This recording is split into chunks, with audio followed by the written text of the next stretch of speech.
नमस्कार, मैं हूँ आकृति यादव। स्वागत है आपका जामिया टीवी में। आज हमारे साथ मौजूद हैं भारत सरकार के भारतीय जनसंचार संस्थान के पूर्व पाठ्यक्रम निदेशक प्रोफेसर डॉक्टर रामजी लाल जांगीर जी। सर, आपका स्वागत है। सर, मेरा आपसे पहला सवाल ये था कि आप मीडिया से कैसे जुड़े? मीडिया से जुड़ने के बाद आप मीडिया शिक्षा में कैसे आ गए? जब मैंने 8वीं में पढ़ रहा था तब मेरी रुचि वाद विवाद प्रतियोगिताओं में भाग लेने में हुई। उसके बाद जब मैं महाराजा कॉलेज जयपुर में आया तो उस समय मैंने राजस्थान के जो प्रमुख हिंदी दैनिक समाचार पत्र हैं उनके लिए और प्रमुख साप्ताहिक पत्रिकाएं उनमें विभिन्न विषयों पर लिखना शुरू किया। साथ साथ ही मैं आकाशवाणी के जयपुर केंद्र के जो युवाओं के कार्यक्रम होते हैं उनसे मैं जुड़ा रहा।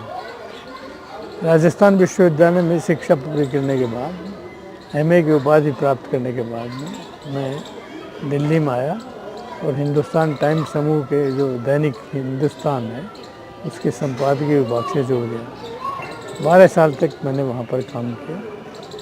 उसके साथ साथ मैं जो आकाशवाणी का दिल्ली केंद्र है उसके कई कार्यक्रमों से जुड़ा रहा और इसके अलावा दूरदर्शन के कार्यक्रमों में काफ़ी मैंने भाग लिया और मेरे काफ़ी कार्यक्रम राष्ट्रीय स्तर पर प्रसारित किए गए।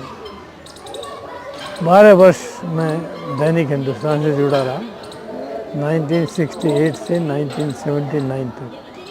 12 दिसंबर 1979 को भारत सरकार के भारतीय जनसंचार संस्थान में मुझे एक नए विभाग की स्थापना के लिए आमंत्रित किया गया। ये विभाग था हिंदी व अन्य भारतीय भाषाओं में पत्रकारिता पाठ्यक्रम शुरू करना। मीडिया में दशा और दिशा के बारे में आपकी क्या राय है?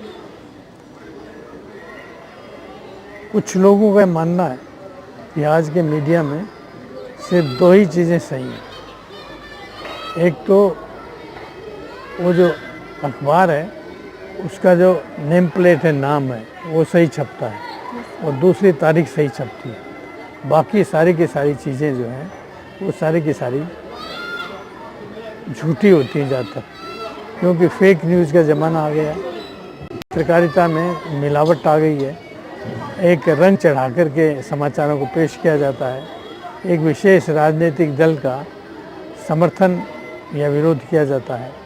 तो ये सारी चीज़ें पत्रकारिता का जो वर्तमान दशा है उसको ख़राब कर रही हैं। अब इस सारी चीज़ों में परिवर्तन लाने के लिए सबसे पहले हमें जो शिक्षा का स्तर है, जो प्रारंभिक जहाँ से जानकारी दी जाती है, वहाँ में बदलाव लाने की ज़रूरत नहीं है।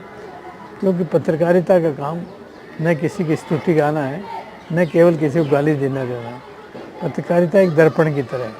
समाज में जो कुछ दिखाई दे रहा है सारी चीज़ों को लोगों के सामने लाना, उन पर विवेचना करना, उनके पक्ष और विपक्ष दोनों में सोचने के लिए जो पाठक या दर्शक है उसको मानसिक रूप से तैयार करना, पत्रकारिता का काम यह है।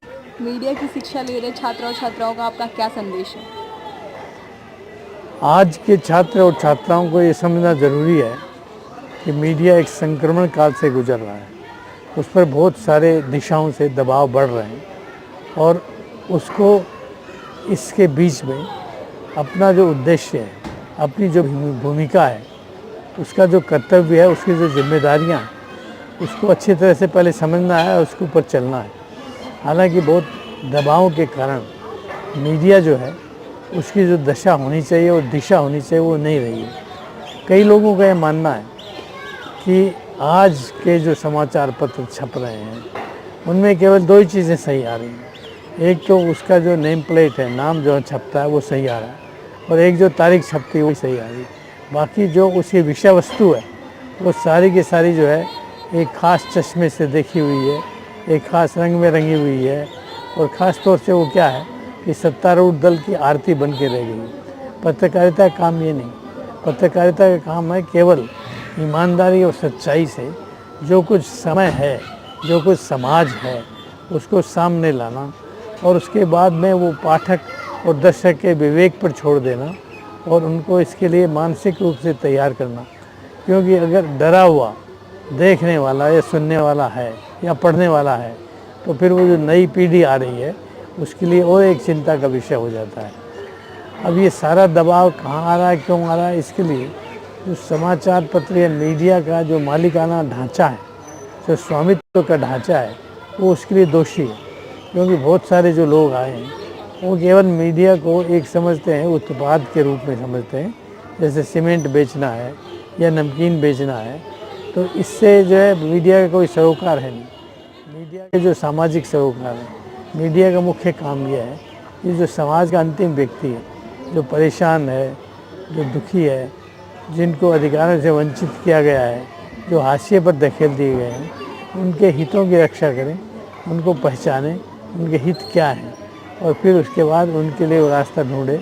और इसके बाद में वो केवल यदि प्रभु जन का जो वीआईपी हैं उनके तरह, तो वो असली पत्रकारिता नहीं होगी। के माध्यम से सर आपने तो इस अपने छोटे से साक्षात्कार में मीडिया के पिछले कई दशकों की कहानी बयां कर दी। इसके साथ साथ आपने मीडिया की शिक्षा ले रहे छात्रों के लिए कई महत्वपूर्ण संदेश दिए।